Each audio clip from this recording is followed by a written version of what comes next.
Hello दोस्तों, मैं दिनेश चौधरी आप सभी का स्वागत करता हूं आपके अपने YouTube channel PSC by DC sir. इस चैनल पर हमने निशुल्क शिक्षा के माध्यम से मार्गदर्शन किया। पहले हमने सोशियोलॉजी मुख्य परीक्षा के लिए पढ़ना शुरू किया था, लेकिन उसकी चौथी यूनिट के कुछ टॉपिक्स रह गए थे जो आज हम कंप्लीट कर लेंगे। और अगले 3-4 दिन तक मेंस के जो भी बच्चे हैं उनको हम कैसे आंसर राइटिंग करनी है, कैसे उसकी फॉर्मेटिंग रहेगी, क्या लिखने पर ज्यादा नंबर मिलते हैं, इस बारे में मार्गदर्शन करेंगे। आज हम पश्चिमीकरण पढ़ने वाले हैं। चौथी यूनिट का एक टॉपिक है पश्चिमीकरण। आज हम 3-4 वीडियो में पूरी चौथी यूनिट को खत्म करने की कोशिश करेंगे। आप भी इसके साथ इसको कवर कर लें। चलिए शुरू करते हैं। सबसे पहले भगवान श्री गणेश का नाम ले लेते हैं। भगवान श्री गणेश का नाम लेते हुए, श्री गणेशाय नमः बोलते हुए और मेरे शिक्षक सुरेश पटेल सर को याद करते हुए हम सिलेबस पर आते हैं। इस सिलेबस को अच्छे से आपने रट लिया होगा। इस सिलेबस में यहाँ पश्चिमीकरण एक टॉपिक है। इसके बाद ये जनसंख्या से संबंधित जो भी टॉपिक है उनको हम अगले वीडियो में, जो कि इसके जस्ट बाद आएगा, उसको कवर करेंगे।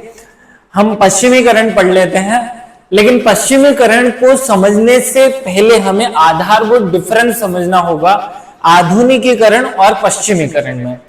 कल हमने आधुनिकीकरण पढ़ा हुआ है और आधुनिकीकरण का जो अर्थ हमने देखा था उसका ये मतलब था, या आधुनिकीकरण का सीधा अर्थ था कि जो हम परंपरा से करते आ रहे थे, परंपरा से करते आ रहे कार्यों को, कार्य को छोड़कर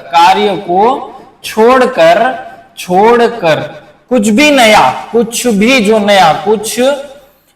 जो नया हम करते हैं वो सब आधुनिक कहलाता है, या वो हमें आधुनिक बनाता है, या आधुनिकता की परिभाषा में उसे शामिल किया जाता है। पश्चिमीकरण क्या है? इससे बहुत ज्यादा मिलती जुलती अवधारणाएं, दोनों एक दूसरे के साथ बहुत अच्छे से चिपके हुए हैं।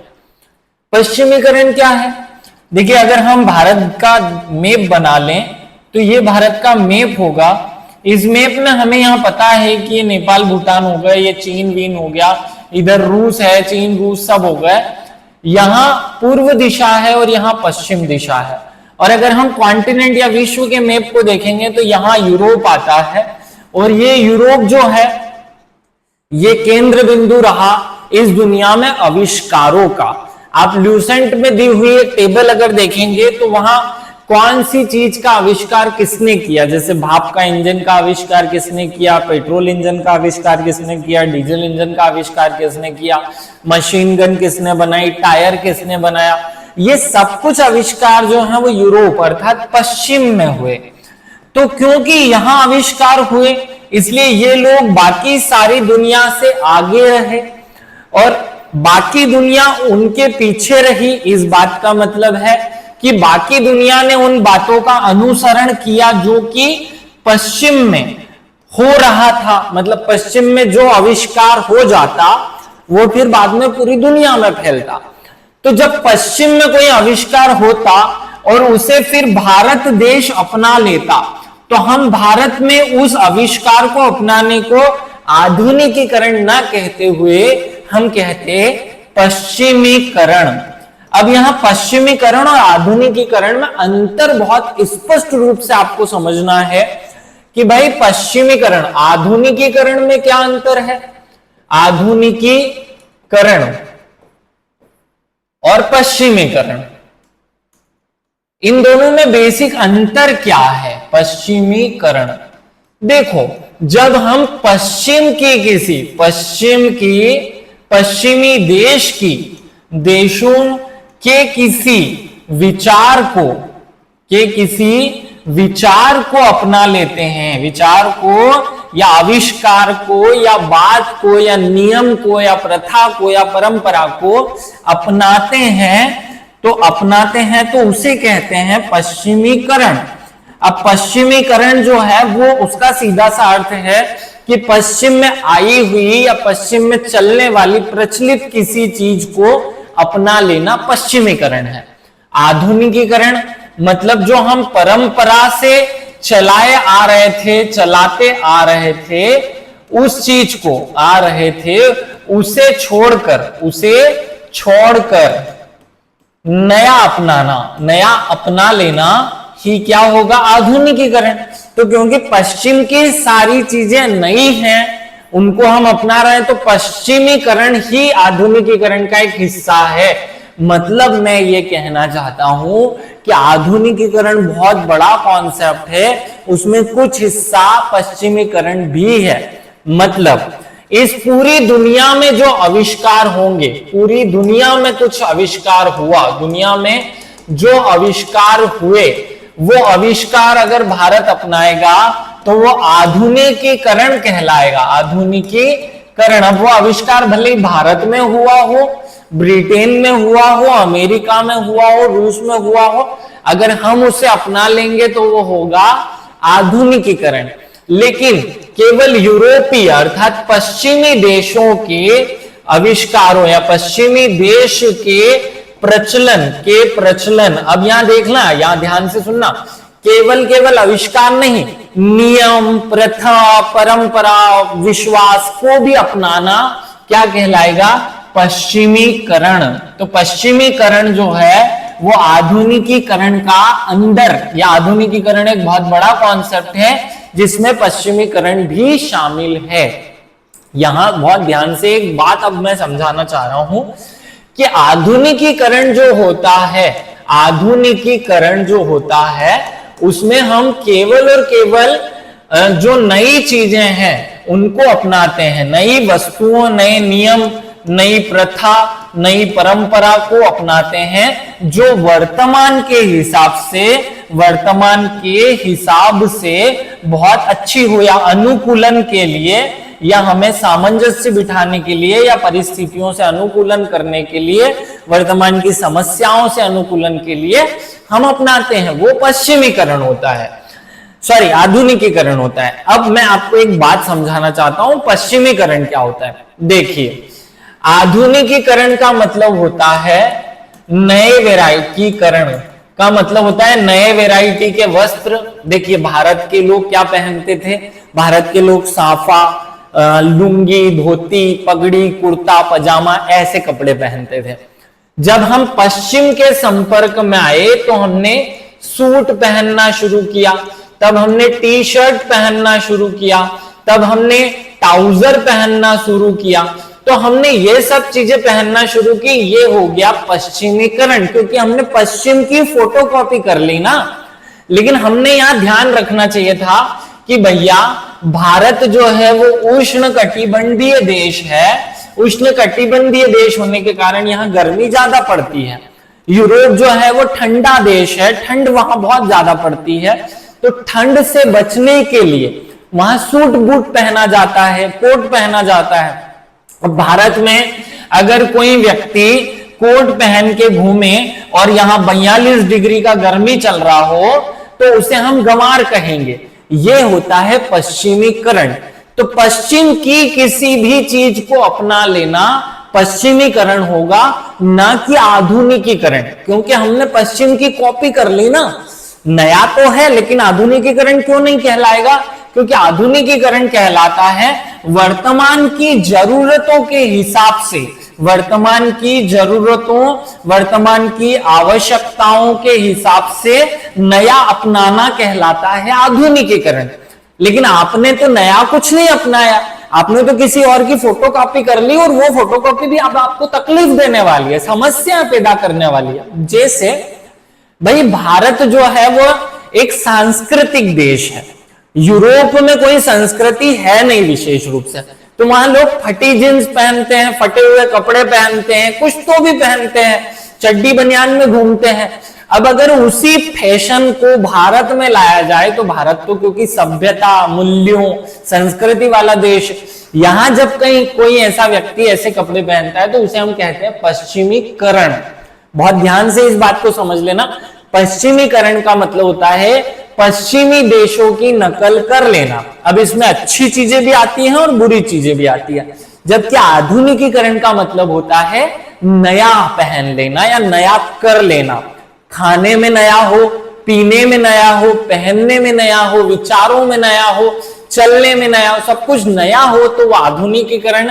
लेकिन उसमें से उसे पश्चिमीकरण कहेंगे जो हमने पश्चिम से सीधे कॉपी मार लिया है। कुछ चीजें अच्छी भी हमने कॉपी मारी, जैसे भारत में शौचालय जो है वो बाहर एक डब्बा उठाकर, लोटा उठाकर के बाहर शौचालय के लिए जाने की व्यवस्था थी। भारत सदा से ऐसे ही करते आया था, लेकिन जब धीरे धीरे हम डेवलप हुए, समझने लगे, तो हमें लगा कि यार यूरोप में जो है एक टॉयलेट बनाई जाती है और उसी में ऐसा सब काम होता है जिससे बीमारियों से बचा जा सकता है। तो हमने पश्चिम की एक चीज को कॉपी कर लिया जो भारत के हिसाब से अच्छी थी, हमारे स्वास्थ्य में सुधार करने के लिए थी। इसे हम आधुनिकीकरण भी कहेंगे और इसे हम पश्चिमीकरण भी कहेंगे। यहां अंधानुकरण नहीं हो रहा है, हमने सोच कर, समझ कर, विचार करके अपनी जरूरत के हिसाब से चीजों को अपनाया है। इसलिए ये क्या होगा, ये होगा आधुनिकीकरण भी और पश्चिमीकरण भी। लेकिन केवल पश्चिमीकरण का अर्थ होगा पश्चिम की कॉपी कर लेना, बिना सोचे समझे, बिना विचार किए, जरूरत है कि नहीं है हमें, इससे फर्क नहीं पड़ रहा है, हम केवल कॉपी मार लें तो उसे कहेंगे पश्चिमीकरण। तो आप लोगों को बेसिक कॉन्सेप्ट शायद मैं इतनी देर में समझा पाया। अब हम मूल पारिभाषिक रूप में इसे समाजशास्त्र की टर्मिनोलॉजी में समझते हैं कि पश्चिमीकरण क्या होता है। पश्चिमीकरण का अभिप्राय एक ऐसा प्रभाव है जो पश्चिमी दिशा में हो रहे विभिन्न आविष्कारों तथा गैर पश्चिमी समाजों से पड़ता है। मतलब कुल मिलाकर पश्चिमी देशों में हो रहे परिवर्तन को जब दुनिया अपनाती है तो उसे कहा जाता है पश्चिमीकरण। बहुत ध्यान से इसे समझ लेना। अर्थात जब गैर पश्चिमी समाज अपने व्यवहार प्रतिमानों को समाज के व्यवहार प्रतिमानों के अनुरूप या पश्चिमी समाज के व्यवहार प्रतिमानों के अनुरूप अपनाता है तो उसे कहा जाता है पश्चिमीकरण। जैसे उदाहरण लेते हैं, हमारे देश में नमस्ते करने के लिए ऐसे हाथ जोड़कर नमस्ते बोलने की प्रथा परंपरा रही, या जब दो गांव के लोग मिलते हैं तो राम राम बोलने की प्रथा रही। जब हम यूरोप के संपर्क में आए तो हमने good morning, good afternoon, good evening सीख लिया। हमने बिना सोचे समझे अपनी चीजों को शून्य या बुरा माना और दूसरी चीजों को अपना लिया। ये हुआ पश्चिमीकरण। जबकि हमारा नमस्ते बोलने का तरीका सबसे अच्छा था, हम हाथ भी जोड़ लेते, विनम्र भी हो जाते और हमें सामने वाले के साथ भगवान के नाम लेने का मौका भी मिलता। तो यहां जो अच्छी चीज थी उसको जबरदस्ती हमने किसी एक बुरी चीज से रिप्लेस कर दिया, ये हुआ पश्चिमीकरण। बहुत ध्यान से आपने इसे समझ लिया। लेकिन मान लीजिए कि दुनिया के किसी भी देश में फोन का आविष्कार हुआ, या ईमेल या जीमेल या इंटरनेट का आविष्कार हुआ और उसे भारत ने अपनाया, वो आधुनिकीकरण है, ना कि पश्चिमीकरण। तो डिफरेंस समझ गए होंगे। अन्य शब्दों में पाश्चात्य संस्कृति के रंग में रंगने की प्रक्रिया को ही पश्चिमीकरण कहा जाता है। ये बहुत शॉर्ट एंड स्वीट शब्दों में आपको बोला जा रहा है कि पश्चिमीकरण क्या है। तो पश्चिमी देशों की संस्कृति को बिना सोचे समझे अपना लेने या उनके रंग में रंगने की प्रक्रिया को ही कहा जाता है पश्चिमीकरण। बहुत अच्छे से समझ लो इस बात को, क्योंकि हमारा टॉपिक पश्चिमीकरण है, इसलिए अब हम ज्यादा बातें पश्चिमीकरण पर करेंगे। मैं आधुनिकीकरण की अब बातें नहीं करूंगा। पश्चिमीकरण अनुकरण की प्रक्रिया है। क्या है ये? अनुकरण की, मतलब किसी और ने कर लिया, अब उसको अपनाने की क्रिया है। इस प्रक्रिया के द्वारा भारतीय व्यक्ति पश्चिम सभ्यता और संस्कृति का अनुकरण करता है। पश्चिमीकरण की प्रक्रिया के द्वारा भारत में पश्चिमी संस्कृति का प्रत्युत्तर किया गया है, अर्थात पश्चिम की संस्कृति को भारत में अपनाया गया है। भले ही उसका कोई उपयोग नहीं हो, लेकिन हमने होशियार बनने के लिए, जैसे हमारे देश में शुद्ध हिंदी बोलने वाले लोगों की संख्या बहुत कम है, लेकिन हम होशियार बनने के लिए, हिंदी तो आती नहीं फिर भी हम अंग्रेजी को अपना ले, तो ये है पश्चिमीकरण। भाई तुम अपनी मातृभाषा को, अपने देश की भाषा को छोटा कम क्यों मान रहे हो? तो दूसरे देश की भाषा को आप जबरदस्ती बढ़ावा दे रहे हो, ये पश्चिमीकरण का प्रभाव है। आगे बढ़ते हैं। अंग्रेजी राज्य ने ही भारतीयों को नई प्रौद्योगिकी, औद्योगिकरण, मशीनीकरण, यातायात, संचार के नवीन साधन, शिक्षा, न्याय व्यवस्था, फौज, पुलिस, नवीन विज्ञान, आविष्कार आदि से अवगत कराया। यह सामान्य बात है। पश्चिमीकरण भारत में क्यों हो रहा है? क्योंकि असली में अंग्रेज जब भारत में औपनिवेशिक राज कर रहे थे तो उसी दौरान उन्होंने सब चीजों का आविष्कार किया और वो हमारे देश में उन्होंने इन सब चीजों को हमसे इंट्रोड्यूस कराया। हम तो एक अलग प्रकार की संस्कृति के देश थे, हमारे विज्ञान के स्थान पर संस्कृति को ज्यादा महत्व दिया जाता था, परंपराओं विश्वासों को ज्यादा महत्व दिया जाता था। अंग्रेजों ने हमारे यहाँ तार्किकता या इन सब बातों को बढ़ावा दिया, तो हमने समझा कि ये ज्यादा होशियार है और उस चक्कर में अच्छी चीजों को भी कॉपी कर लिया और बुरी चीजों को ज्यादा कॉपी कर लिया, क्योंकि बुरी चीजें जल्दी फैलती हैं, प्रसारित होती हैं। इस कारण से जो प्रभाव भारत में आया उसे ही पश्चिमीकरण कहा जा रहा है। ये एक नेगेटिव सेंस में बोली जाने वाले व्यवहार है। भारत के रहन सहन, रीति रिवाज, धर्म, कला, संगीत, साहित्य, शिक्षा आदि में अनेक परिवर्तन हुए, जिसे हमने पश्चिमीकरण कह दिया या जिसे समाज शास्त्र के शब्दावली में पश्चिमीकरण कहा जाता है। याद रखिएगा। और आगे बढ़ते हैं, इसकी परिभाषाएं देख लेते हैं। पश्चिमीकरण की बहुत आसान सी परिभाषाएं हैं। एम.एन. श्रीनिवासन जो है वो बहुत अच्छे समाजशास्त्री हैं, जिन्होंने दो बेसिक अवधारणाएं दी हैं। उन्होंने एक तो अवधारणा दी पश्चिमीकरण की और एक अवधारणा दी संस्कृतिकरण की। तो दोनों अवधारणाएं पूछी जा सकती हैं। पश्चिमीकरण की अवधारणा किसने दी? तो एम.एन. श्रीनिवासन ने दी। तो ये क्या कहते हैं, उनके शब्दों में परिभाषा देखते हैं। पश्चिमीकरण शब्द का अर्थ स्पष्ट करते हुए लिखा कि मैंने, अर्थात एम.एन. श्रीनिवास कह रहे हैं कि मैंने पश्चिमीकरण शब्द को अन्य स्थान पर ब्रिटिश राज के 150 वर्षों के परिणाम स्वरूप भारतीय समाज और संस्कृति में हुए उत्पन्न परिवर्तन के लिए प्रयोग किया है। एम.एन. श्रीनिवासन खुद कह रहे हैं कि पश्चिमीकरण का मतलब क्या है? अंग्रेजों के या ब्रिटिश राज के भारत में 150 साल तक शासन करने से जो भारतीयों ने अपना लिया, भारतीयों में जो नई आदतें आई, जो नया व्यवहार आया, जो नए नए परिवर्तन आए, उन सबको हमने पश्चिमीकरण कहा। मैंने इसे कभी आधुनिकीकरण नहीं कहा है, क्योंकि आधुनिकीकरण का मतलब है अपनी स्थिति, अपनी जरूरत के हिसाब से नए को अपनाना।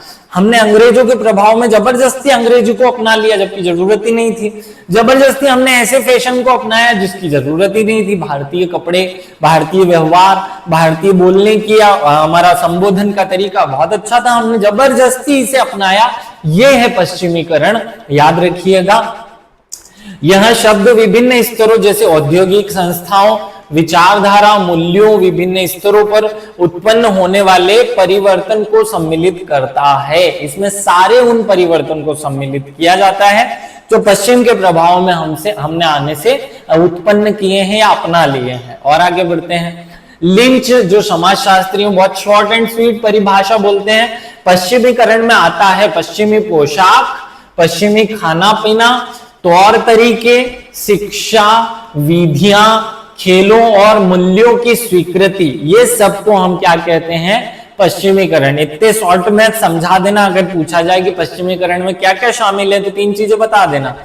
पश्चिमीकरण में पोशाक शामिल है, खान पान शामिल है, तौर तरीके शामिल है, शिक्षा, विधियां, खेल और मूल्य सब कुछ शामिल है। इस प्रकार पश्चिमीकरण की प्रक्रिया जो है, उस प्रक्रिया में पश्चिमीकरण एक प्रक्रिया है या वह प्रक्रिया है जिसके अंतर्गत भारतीय समाज और संस्कृति में ब्रिटिश शासन के संपर्क के कारण कुछ परिवर्तन आते हैं, उसे ही हम पश्चिमीकरण कह देते हैं या कहा जाता है। आगे बढ़ते हैं। पश्चिमीकरण की विशेषता एग्जामिनर पूछ सकता है, तो पश्चिमीकरण की बहुत शॉर्ट एंड स्वीट विशेषता आपको याद रखनी है। मैं यहाँ जो विशेषताएं बता रहा हूं वो एम.एन. श्रीनिवासन की विशेषताएं या उन्होंने बताई है। तो अगर एग्जामिनर श्रीनिवासन की विशेषताएं पूछ ले या श्रीनिवासन द्वारा पश्चिमीकरण की विशेषताएं पूछी जाए तो भी यही बता देना। ये नाम ना पूछे, सिंपल क्वेश्चन पूछे कि पश्चिमीकरण की विशेषता बताओ, तो भी यही बतानी है।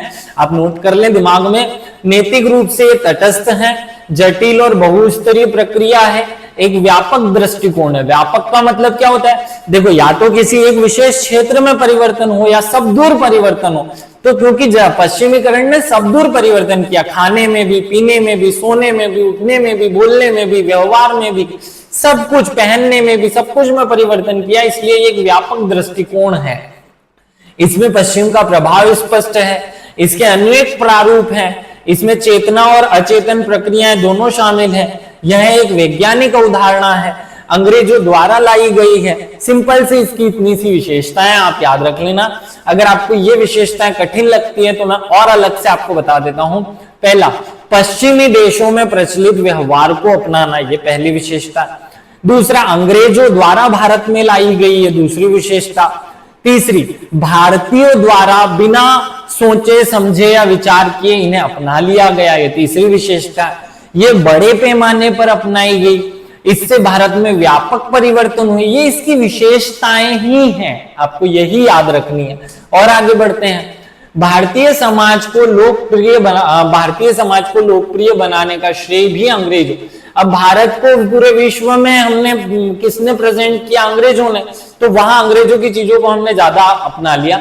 भारतवर्ष में सामाजिक परिवर्तन के लिए पश्चिमीकरण की जो प्रक्रिया क्रियाशील है वही पाश्चात्य संस्कृति के उस स्वरूप या प्रभाव का परिणाम है जिसे कि अंग्रेजी शासन ने अपने साथ लेकर आया और भारतवासियों को सौंप दिया। सिंपल सा ये कहा जा रहा है कि अंग्रेजों ने जब भारत को अपना गुलाम बनाया तो अंग्रेज अपने खाने का तरीका, पीने का तरीका, बोलने का तरीका, व्यवहार करने का तरीका भारत में छोड़ गए और उसे भारतीयों ने अपना लिया और इसी से पश्चिमीकरण भारत में आ गया। बहुत ध्यान से इसे याद रख लेना।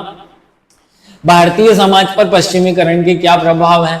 तो अभी तक जो पढ़ाया उसको परीक्षा में आने के चांस कम है। अब ये वाला क्वेश्चन एग्जाम में 100% आएगा, आप नोट कर लो कि भारतीय समाज पर पश्चिमीकरण से क्या प्रभाव पड़ा या क्या परिवर्तन आए। सबसे पहले आप देखो, शिक्षा पर प्रभाव पड़ा। अंग्रेजों के आने से पहले हम या तो गणित की शिक्षा देते थे, हमारे यहाँ गणित अलग अलग विषय के रूप में था, ज्यामितीय के रूप में, बीजगणित के रूप में, ट्रिग्नोमेट्री के रूप में। हम साइंस नहीं पढ़ाते थे। तो उसके बाद विज्ञान की जो शिक्षा है उसका विकास हुआ, तार्किक शिक्षा का विकास हुआ, इंग्लिश शिक्षा का विकास हुआ। ये विषय जो है वो बाद में उत्पन्न होने लगे या बनाए गए। तो शिक्षा का प्रभाव आपने देख लिया। धर्म एवं संस्कृति पर क्या प्रभाव पड़ा? तो धर्म और संस्कृति पर क्या प्रभाव पड़ा? देखो, पहले हमारे देश में हिंदू धर्म था और मुस्लिम धर्म था और दोनों ही धर्म अपनी कट्टरता में लिप्त थे। हिंदू कम लिप्त था, मुस्लिम ज्यादा कट्टर था। लेकिन जैसे ही अंग्रेज आए तो हमने सती प्रथा को अपना लिया, सती प्रथा को एक्सेप्ट किया, हमने कन्या भ्रूण हत्या प्रथा पर प्रतिबंध लगाया। तो हमने ये धर्मों में भी परिवर्तन, हमारी धार्मिक मान्यता थी कि बलि चढ़ानी है, हमारी धार्मिक मान्यता थी कि सती प्रथा करनी है, तो उनमें हमने परिवर्तन किए। तो उससे क्या होगा? इसमें लचीलापन, धार्मिक लचीलापन आ गया और धर्म में भी तार्किकता का प्रवेश हुआ। याद रहे। साहित्य के क्षेत्र में क्या परिवर्तन हुआ? खूब परिवर्तन हुआ। पहले हमारा साहित्य जो है वो स्वतंत्र रूप से एक इकाई था। अब हमने अंग्रेजों जैसा इंग्लिश साहित्य को ज्यादा प्रोत्साहन दिया, हमारा साहित्य उस चक्कर में समाप्त होने लगा, उस पर बहुत प्रभाव पड़ा। लेकिन फिर नेगेटिव है वो, लेकिन फिर भी आप याद रखें, साहित्य में जो वैश्विक साहित्य है वो भारत में पढ़ा जाने लगा, लिखा जाने लगा। भारत के ग्रंथों का भाषाओं में, अनेक भाषाओं में अनुवाद हुआ और अब तो ज्यादातर साहित्य इंग्लिश में लिखे जाने लगे। खान पान और व्यवहार में क्या परिवर्तन हुआ? पहले भारत में कच्ची चीजें खाने का प्रचलन था। अंग्रेजों के आ जाने से पैक्ड फूड जो है उनका प्रभाव बहुत ज्यादा बढ़ा। पिज्जा हो या ऐसी चीजें जो पैक्ड रूप में हम खाते हैं, जो पैकिंग मटेरियल रूप में खाई जाती है, वो सब अंग्रेजों के प्रभाव से आई। क्योंकि यूरोप में हर एक घर में खाना नहीं बनता, वहां डबल रोटी, पाव रोटी खरीद कर खाई जाती है। भारत में हर एक घर में रोटी बनती है, सब्जी बनती है और खुद हम ताजा खाना खाते हैं। अंग्रेजों ने हम में आदत डाल दी कि हम बासी खाना खाएं, किसी और जगह बना हुआ खाना खाएं। इससे हमारे खान पान पर भी प्रभाव पड़ा। विवाह में क्या परिवर्तन आया? तो पहले हम अंतर जातीय विवाह करते थे, एक ही जाति में विवाह, एक ही गोत्र के लोगों में विवाह वर्जित था, है ना, सगोत्री विवाह नहीं करते थे। तो ये सब प्रभाव अंग्रेजों के आने से हुए कि हम अंतरजातीय विवाह करने लगे, सगोत्री विवाह होने लगे, सब कुछ विवाह के अनेक परिवर्तन आ गए। समाज ही परिवर्तित हो गई, धर्म ही बदलने लगे, लोग दूसरे धर्म के लोगों से शादी करने लगे। तो ये प्रभाव अंग्रेजों के आने से आया। परिवार में क्या परिवर्तन आया? तो पहले हमारे देश में संयुक्त परिवार होते थे, फिर एकल परिवार हुए अंग्रेजों के आने से, और अब बहुत ज्यादा परिवर्तन, पश्चिमीकरण आ जाने से नाभिकीय परिवार आ गए और धीरे धीरे परिवार ने अपने नैतिक मूल्य, संस्कृति और कार्यों में भी परिवर्तन कर लिया। समुदाय के प्रभाव में परिवर्तन। पहले पूरे गांव में अगर आप देखें तो एक व्यक्ति के अगर कुछ शोक या खुशी का कोई कार्य होता था तो उसमें पूरा गांव शामिल होता था। अब आप शहरीकरण, ये जो अंग्रेजों के प्रभाव से आया, इसमें देखें पड़ोस में कौन रहता है ये भी नहीं पता किसी को, कि कौन शर्मा जी रहते हैं, कि मिश्रा जी रहते हैं, कि कुशवाहा जी रहते हैं, कि पमार साहब रहते हैं, कौन रहता है नहीं पता किसी को। तो ये है अंग्रेजों का पश्चिमीकरण का प्रभाव। और आगे बढ़ते हैं, स्त्रियों की स्थिति, भैया इसमें सशक्तिकरण हुआ है। महिलाओं की स्थिति में जरूर इनसे सशक्तिकरण हुआ और महिलाएं जो है मुख्य धारा में आकर के पुरुषों के साथ बैठकर काम करने लगी। आर्थिक स्थिति, हमारा देश एक गरीब देश था जो धीरे धीरे विकासशील देश बनने लगा, भाई ये काम की चीज थी।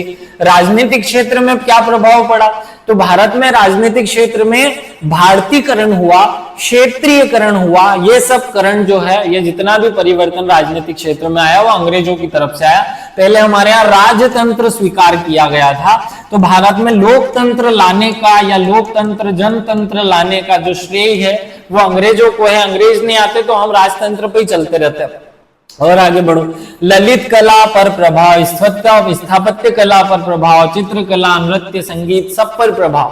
पहले हम भारत में शास्त्रीय संगीत सुनते थे और लोक संगीत सुनते थे, मालवा में मालवी गीत, निमाड़ में निमाड़ी गीत, लेकिन अब चलता है बॉलीवुड गीत। और ये बॉलीवुड गीत जो है वो हमने अंग्रेजों के संपर्क में आने से, हॉलीवुड के संपर्क से बॉलीवुड बना और बॉलीवुड से भारत में सब दूर अपनी वास्तविक संस्कृति को खो करके हमने इन चीजों को अपना लिया। जाति प्रथा पर प्रभाव, इसके बंधन शिथिल हो गए, अब जाति को ज्यादा नहीं पूछा जाता। पहले ऐसा था कि जो कुम्हार है वही मटका बनाएगा, फैक्ट्री में प्लास्टिक का या स्टील का मटका बनने लगा तो सबने बेचा, सबने खरीदा, वो प्रभाव खत्म हो गया। इस प्रकार पश्चिमीकरण के प्रभाव के कारण भारतीय समाज और संस्कृति में अनेक परिवर्तन हुए और उनका परंपरागत स्वरूप बदल गया। इससे कई नए आविष्कार हुए, प्रौद्योगिकी आई, मशीनी यंत्रीकरण आया, आदि का विकास हुआ। और इन सब से भारतीय समाज जो है वो कुछ कुछ क्षेत्रों में आगे बढ़ा और कुछ कुछ क्षेत्रों में पिछड़ गया। जैसे भारत में एलोपैथी की बात करते हैं, ये जो चिकित्सा है आज की तारीख में वो आ गई। पहले हमारे देश में औषधियों से उपचार करने की विधि आयुष चलती थी या हम आयुर्वेद पर चलते थे, फिर हमने एलोपैथी को अपना लिया तो हमने इन सब चीजों को भुला दिया, जिससे भारत को बहुत नुकसान उठाना पड़ा। ये एक भारत बहुत बड़ा नेगेटिव इफेक्ट था। ऐसे पश्चिमीकरण जो है वो कुल मिलाकर कुछ हिस्सों में पॉजिटिव और कुछ क्षेत्रों में नेगेटिव अवधारणा है, अर्थात एक मिली जुली अवधारणा है। एग्जाम में जैसा आपसे प्रश्न पूछा जाए वैसा आप आंसर करेंगे। उम्मीद है आप सब लोगों को पश्चिमीकरण क्या होता है इसका कॉन्सेप्ट मैं समझा पाया। आप सभी इस कॉन्सेप्ट को रीड करके याद रखिएगा, एग्जाम में इस क्वेश्चन के आने की प्रबल संभावना है कि पश्चिमीकरण का क्या प्रभाव है भारतीय समाज पर। तो आप पॉइंट वाइज उसे शिक्षा के क्षेत्र में, धर्म, जाति, स्त्रियों पर, इन सब अलग अलग क्षेत्रों के रूप में बांट करके लिखेंगे। विशेष रूप से सभी का धन्यवाद। जय हिंद, जय भारत, भारत माता की जय।